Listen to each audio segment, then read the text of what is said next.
Hello everyone, আমি রিয়া। আজকে আমি তোমাদের কাছে নতুন একটা রান্নার রেসিপি নিয়ে চলে এসেছি। আশা করি তোমরা সবাই খুব ভালো আছো, সুস্থ আছো। আমিও খুব ভালো আছি। আজকে আমি তোমাদের জন্য পটলের একটা নিরামিষ রেসিপি নিয়ে চলে এসেছি। সব সময় তো পটল আমরা নানা রকমভাবে খেয়ে থাকি। আজকে আমি যে রেসিপিটা বানাবো সেটা একদমই নতুন ধরনের রেসিপি। এর জন্য প্রথমে কয়েকটা পটলকে ছাড়িয়ে নিয়ে নুন হলুদ মাখিয়ে নিলাম।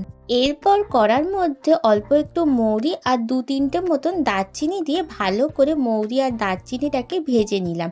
তারপরে কড়ার মধ্যে অল্প একটু তেল দিয়ে তার মধ্যে কেটে রাখা পটলগুলোকে ভাজতে আরম্ভ করলাম। আর ততক্ষণে মিক্সার গ্রাইন্ডারে মৌরি আর দারচিনিটাকে গুঁড়ো করে নিলাম। তার মধ্যে পটলটা আমাদের ভাজা হয়ে গেল।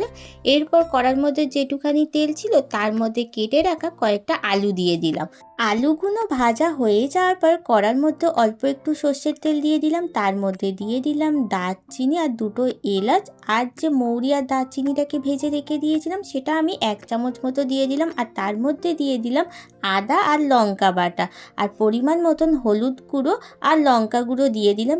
তারপরে পরিমাণ মতন জল দিয়ে দিলাম। নুনটা আগে দিতে ভুলে গিয়েছিলাম বলে জল দেওয়ার পরে নুনটা দিয়েছিলাম। এরপরে ভেজে রাখা পটল আর আলুটাকে দিয়ে বেশ 10 মিনিট মতন চাপা দিয়ে রেখে দিয়েছিলাম। তারপরে 10 মিনিট পর দিয়ে দিলাম ফুটিয়ে রাখা দুধ আর 1 চামচ মতন একটু চিনি।